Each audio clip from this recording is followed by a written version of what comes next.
Good morning once again from Nelson Creek Farms here near Kimberly, Idaho.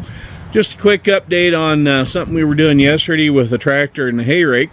Now I'll spin this around here so you can see it. This is our 1940 Farmall Model H. This is a pre-World War II baby. She did come out with rubber tires on it. It does have the rubber gear shift knob on it instead of cast iron like the war babies do. And for the most part, it's pretty much an original tractor. Even the headlights work on the old girl. She does have some new rubber on her, as you can see here, and a few other parts and pieces, but it's mostly as it came from the factory. This is the contraption, though, that I wanted to talk to you about this morning. This is Nelson Creek Farms number 4 new idea hay rake and tedder combination. One of the issues we were having yesterday, why I had to drive the front tires of the tractor over the windrows that I was making to get them to rake, is because down here you can see some bolt holes. Well, that's where some teeth are supposed to be bolted onto. In fact, if you look like up here, there's the clamps on the ends of all 4 of those bars. So we need to replace 8 teeth on this thing, so it'll rake an entire row, plus about another 4 where there's some that's broken, and there's one right, let's see, one right here is missing a tooth and whatnot. There's a few of those through there. So I found an outfit online that'll sell those for about $2.75 a piece, which isn't too bad of a deal for something this old, because quite honestly, I think this hay rake is at least as old as the Farmall H, if not possibly older. Anyway, the other issue we were having, and I made a comment about the wheel sticking out, is because of this thing right here. This is a wheel extension. And if I turn the camera over and catch my feet, this pin right here, you take out that cotter pin, and that pin should punch out of there, removing that shaft and the wheel from the axle. Now, if you come around to this side where the bird poo is all over the axle, and you pull out the cotter pin here and push that pin out, then that wheel should go right back on that shaft, put a pin in, and that narrows the wheel up. And in fact, that'll bring the wheel in at least 8-9 inches. So that'll be able to get us up closer to the fence rows. Now this little contraption here, this little lever, for anybody that's got one knows what that is. It's the contraption. You flip it this way to rake hay, you flip it that way to ted, and I don't know what all else it does. But anyway, mostly an original machine. It works fairly well. Every once in a while the chain, it's one of them old square drive chains, does catch and pop and wheeze a little bit, but it does all right. One thing we did do to it is it had an old wooden drawbar on it, which was probably 3 inches by 4 inches. So we found all of the angle iron over at a friend's place, and it happened to have the holes, all of the holes except for 2, drilled in the right spot. We had to add a hole down here for that ring to bolt onto, which I need to tighten up, and we had to drill that hole for those, and I need to heat those up and bend them in so I can tighten up that nut and whatnot. But the old girl works really well. We've had to do a little repair work here and there on that drawbar, the head frame there, but yeah, for the most part, what we're going to be doing around here at the farm, the old girl works really well. I don't have any issues with it. So, and you know, I went to a farm auction and nobody wanted the thing.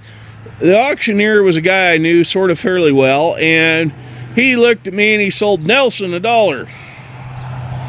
So Nelson Creek Farms ended up buying this hay rake for $1.05. So I'm not going to complain how bad it works or how good it works. For $1.05, I think I got my money's worth. Anyway, that's it on that hay rake. So stay tuned, and we'll keep you updated on some more activities around here at Nelson Creek Farms. Talk to you later.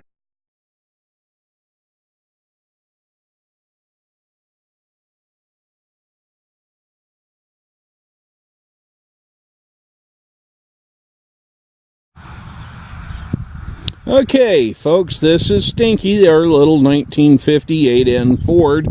It's a first of the 3-month jobs where it still has a distributor in the front instead of off to the side, but it is a 1950. And we call it Stinky because it not only burns oil, but we also have been running some old gas and diesel and whatever else through it to make it stretch out the fuel bill a little bit.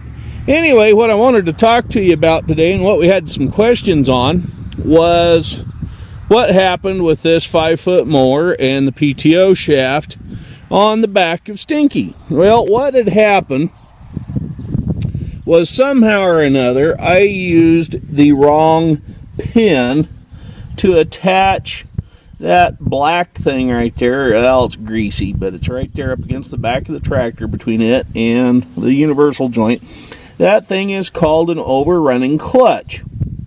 And what that does is it keeps the mower guts, the blades that go round and round and round back here, it keeps them from acting like a flywheel and propelling the N-Series Ford tractors even up through the 8s and the 6s models, 600 and 800 models that came after the N-Series.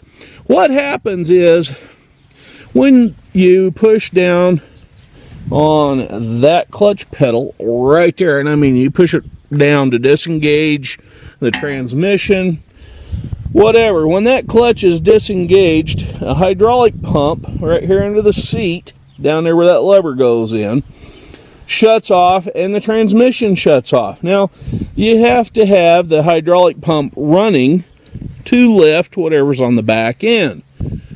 Well, to get a spinning bladed mower deck off the ground, you got to have that pump running. Well, that pump is directly attached and is powered by the PTO shaft that comes out the back end of the tractors. Okay, now what had happened the other day was one of these little grease zerks right there had come out of that overrunning clutch, and it dropped the pin out that held that overrunning clutch onto the PTO shaft. So what happened was that joint right there slides, so this front half goes in and out on the shaft that comes out of that universal joint. You can see where it's been sliding. They do that so that they'll take up slack for going up and down when you raise it and lower it. So what had happened was that joint had closed up and narrowed up enough that the overrunning clutch right there slipped off the end of the PTO shaft back about here, and then this whole thing got to flopping around like a fish out of water. Well, it was banging around on the back of the tractor, and as you can see where it was hitting, right in here on this thing, which is the top link bracket, and the back of the seat is only about 12 inches. Well, it was whopping around back there right behind my backside. Now, the reason why there's no top link on here running from that pin there to this thing here, it should run from there down to here, back and forth. The reason why there's no top link there is so when the tractor goes over an uneven surface, you don't put too much strain and stress on all of these bars up here. It gives the ability of the mower deck to flex up or down, irregardless of what the tractor's doing. So the only time you need that top link on there is when you're transporting the thing down the road, off the ground, or you can leave it off and let it roll on the tail wheel back here. That's what that's called, it's a tail wheel. It's on a little swivelly job back here, so it goes around corners and stuff.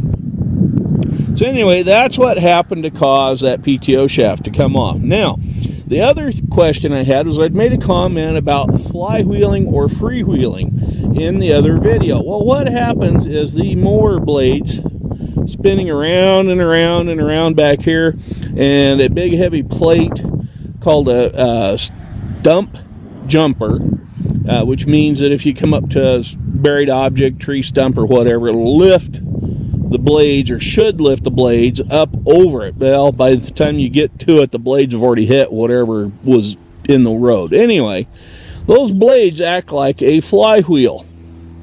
And when you're spinning them at 1,000 RPM or whatever, and there's a lot of weight and mass underneath this deck where the blades are, that keeps spinning for quite some time.